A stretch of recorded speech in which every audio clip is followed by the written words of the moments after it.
Before she became the most famous woman on television, Lucille Ball was told she had no talent. Before she built a $50 million empire, she was fired from drama school. And before she saved one of the most iconic sci-fi franchises in history, Hollywood executives literally told her she wasn't funny enough.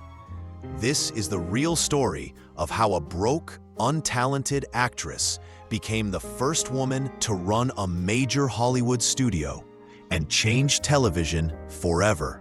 Lucy wasn't an overnight success. She spent 15 years in Hollywood going absolutely nowhere. In 1926, at just 15 years old, she enrolled in drama school in New York. Within weeks, the instructors told her mother to take her home. She had no talent and was wasting everyone's time. One teacher literally said she was too shy and reticent to put her best foot forward. But here's what makes Lucy different. She didn't quit. She worked as a model. She took bit parts in films where she had no lines.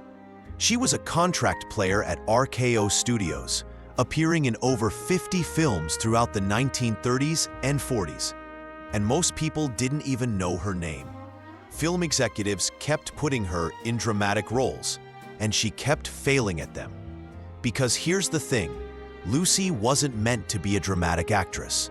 She was a physical comedian trapped in the wrong roles. In 1940, Lucy met Desi on the set of a film called Too Many Girls. Their chemistry was instant, and they married after just a few months. But their relationship was volatile. Desi struggled with alcohol and had a reputation for infidelity that was well known in Hollywood circles. Lucy was heartbroken repeatedly, but she also found something in Desi that would change both their lives, a creative partnership. By 1950, Lucy was 39 years old, ancient by Hollywood standards for a woman.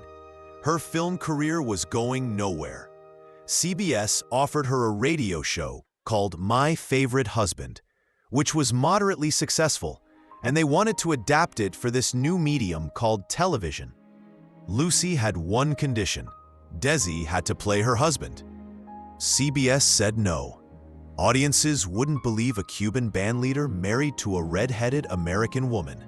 It was too ethnic, too unbelievable. So Lucy and Desi did something radical. They went on tour performing a vaudeville act together, filling theaters to prove there was an audience for them as a couple. CBS finally relented, but with harsh conditions. Lucy and Desi would have to take pay cuts and finance the show themselves. That decision made them millions. Instead of taking a salary, Lucy and Desi negotiated for ownership.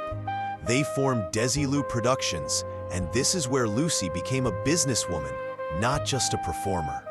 Most TV shows in 1951 were broadcast live from New York.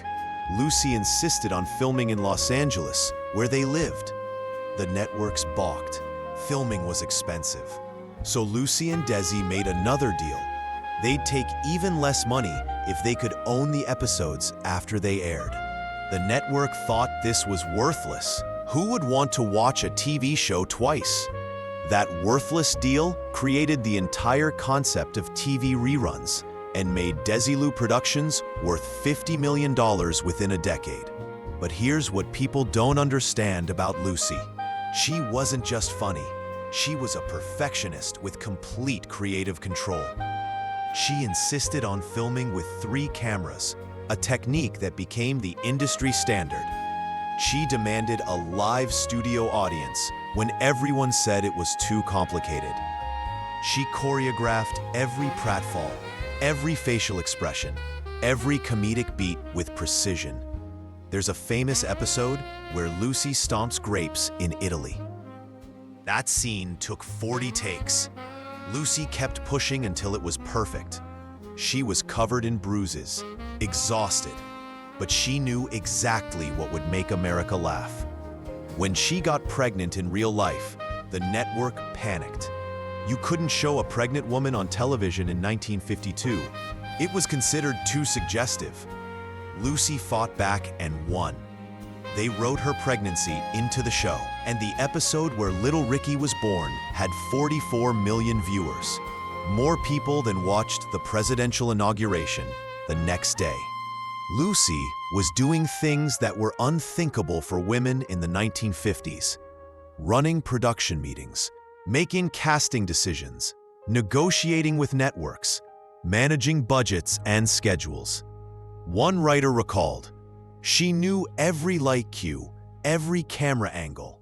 If you were late to rehearsal, you'd hear about it. She ran that set like a general." But America never saw that side of her. They saw Lucy Ricardo, the silly housewife who couldn't hold a job, who got into absurd situations, who always needed Ricky to fix her problems. The irony? While Lucy Ricardo was failing at everything on screen, Lucille Ball was building an empire behind the scenes. The divorce and the power move. By 1960, Lucy and Desi's marriage was falling apart. The infidelity, the drinking, the pressure of running a studio together, it was too much. They divorced, and this is where Lucy did something unprecedented. She bought out Desi's share of Desilu Productions for $3 million, making her the first woman to head a major television production studio. Think about that. In 1962, women couldn't get credit cards without their husband's permission in many states. Lucy was running a studio worth tens of millions of dollars. Saving Star Trek? Here's a story most people don't know. Lucille Ball saved Star Trek. In 1966, Desilu was producing this weird sci-fi show that nobody understood. The network hated it. The pilot tested terribly. They wanted to cancel it. Lucy overruled everyone. She personally funded a second pilot out of Desilu's budget, something that almost never happened. She believed in Gene Roddenberry's vision when no one else did. Star Trek went on to become one of the most successful franchises in entertainment history. And it only exists because Lucy Ball said yes when everyone else said no. The workaholic. But success came at a cost. Lucy was a notorious workaholic who struggled with loneliness and depression after her divorce. She remarried in 1961 to comedian Gary Morton, a marriage that provided companionship but lacked the creative fire of her partnership with Desi. Friends described her as someone who never really relaxed, who was always working, always pushing. A makeup artist who worked with her for years said she was happiest on set. When she wasn't working, you could see this sadness in her eyes. The work was everything to her. What Lucy really gave us. Lucy's influence on television is impossible to overstate. She invented the sitcom format we still use today. The 3-camera setup, the live audience, the filming schedule. She proved women could be funny in an era when female comedians were rare and often dismissed. She showed women could run businesses at the highest level of Hollywood. She took creative risks that changed what was acceptable on television. Interracial marriage, pregnancy, women working outside the home. The final years, Lucy continued working until her death in 1989 at age 77. Even in her final years, she was developing new projects, mentoring young comedians, and staying active in the industry. When she died, the tributes poured in from everyone, from presidents to fellow comedians to the millions of fans who had grown up watching her.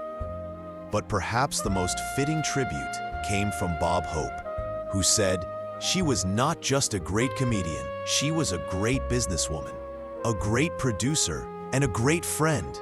She did it all at a time when women weren't supposed to be able to do any of it. Lucille Ball's real story is better than any rumor or scandal. She was a woman who was told she had no talent and built a $50 million empire. She was told audiences wouldn't accept her vision and proved them wrong again and again. She turned rejection into determination, heartbreak into comedy, and challenges into opportunities. The next time you binge watch a sitcom, remember, Lucy invented that. The next time you see reruns on TV, remember, Lucy created that business model. The next time you see a woman running a production company, remember, Lucy was the first. She didn't just make us laugh. She changed the entire entertainment industry, and she did it all while wearing heels and that iconic red hair. That's the real Lucille Ball. No scandal needed.